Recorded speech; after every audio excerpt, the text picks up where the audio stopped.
प्यारे छात्र छात्राओं, नमस्कार, सुप्रभात।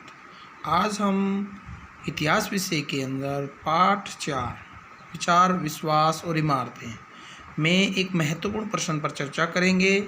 प्रश्न है, बौद्ध धर्म की शिक्षाएं क्या हैं? बौद्ध धर्म की शिक्षाओं के बारे में बताइए।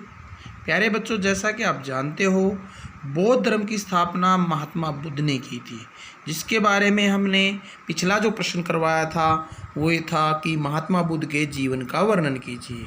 प्यारे बच्चों, जैसा कि आप जानते हो, महात्मा बुद्ध का जन्म 463 ईसा पूर्व में हुआ था। इसके बारे में दो विचारधाराएं हैं, एक भारतीय विचारधारा और एक श्रीलंका की विचारधारा।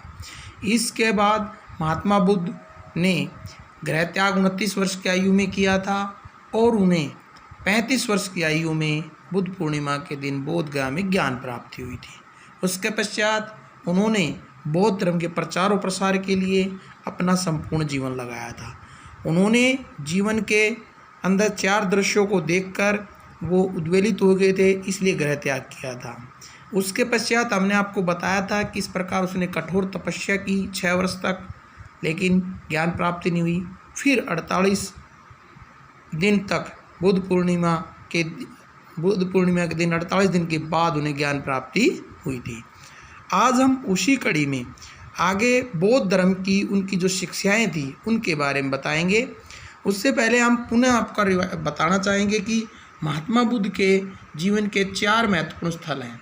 एक तो जन्म स्थल कपिलवस्तु, जो लुम्बिनी वन में जहाँ उनका जन्म हुआ था, जो नेपाल में है। ज्ञान प्राप्ति बोध गया बिहार में हुई थी। पहला उपदेश उन्होंने सारनाथ, जो कि उत्तर प्रदेश में, वहाँ दिया था। उनकी मृत्यु कुशीनगर में हुई थी। अब आती है बात बौद्ध धर्म की शिक्षाएं।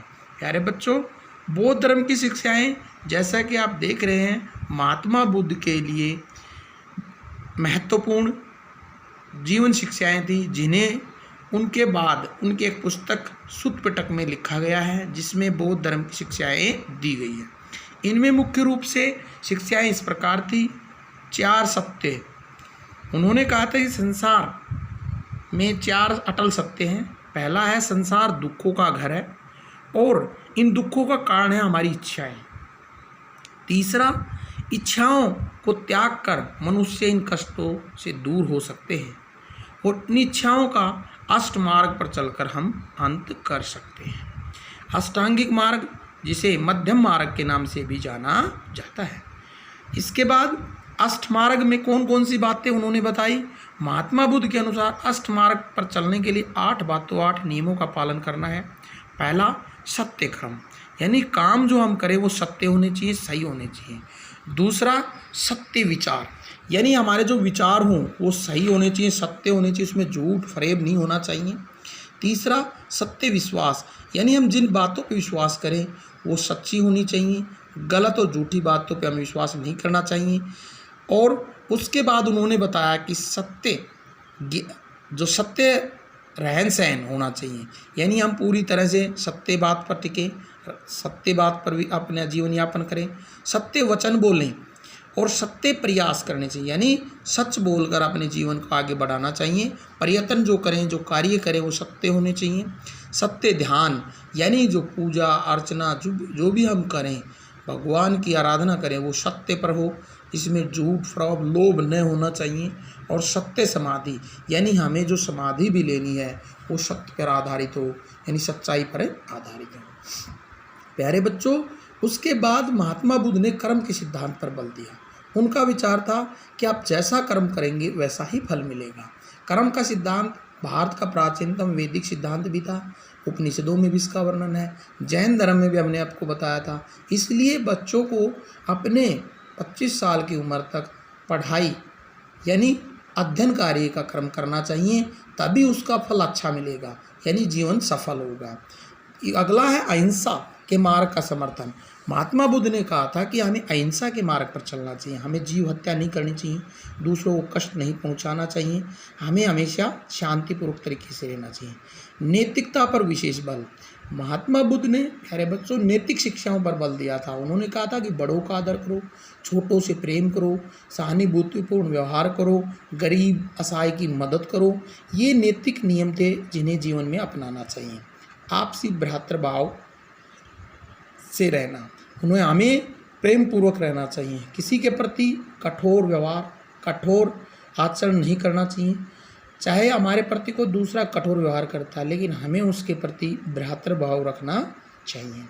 यज्ञों और बलियों और संस्कृत में अविश्वास।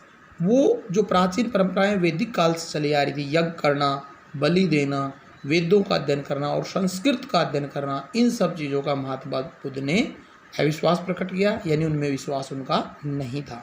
जाति प्रथा का विरोध। प्राचीन काल में भारतीय समाज में जाति प्रथा प्रचलित थी। हमने पिछले पाठ में बताया भी था जाति और वर्ग के बारे में। जाति कठोर होती थी, जन्म पर आधारित होती थी, जाति भेदभाव होते थे, छुआछात होता था, उन सब चीज़ का उन्होंने विरोध किया। कठोर तपस्या में विश्वास। वो कहते थे कठोर तपस्या करके हम जीवन में कष्ट नहीं भोगने चाहिए, हमें मध्यम मार्ग अपनाना चाहिए, बीच का मार्ग करके हमें भगवान की भक्ति करनी चाहिए और इसके द्वारा ही हम ज्ञान प्राप्त कर सकते हैं। ईश्वर के अस्तित्व पर मौन रहे। महात्मा बुद्ध ने भगवान के बारे में अपने विचार प्रकट नहीं किए। उन्होंने भगवान के बारे में ये नहीं कहा कि इसमें क्या है, और वो इस मामले में मौन रहे कि भगवान अस्तित्व है या नहीं है। उन्होंने इतना ज़रूर कहा कि कोई शक्ति है जो संसार को चलाती है। इसके बाद उन्होंने निर्वाण प्राप्ति का मार्ग अपनाने की बात की। उन्होंने कहा प्रत्येक व्यक्ति का अंतिम लक्ष्य निर्वाण प्राप्ति होनी चाहिए, यानी उसे ज्ञान प्राप्ति, संसार के दुखों से अगर मुक्ति पानी है, जन्म मरण के चक्कर से मुक्ति पानी है, तो उसे निर्वाण की बात करनी चाहिए। इस तरह से महात्मा बुद्ध के ये जीवन के लक्ष्य थे, जो हमने जीवन की शिक्षाएं उन्होंने बताई, वो आज हमने इस पर चर्चा की। आशा आपको समझ में आई होंगी। धन्यवाद।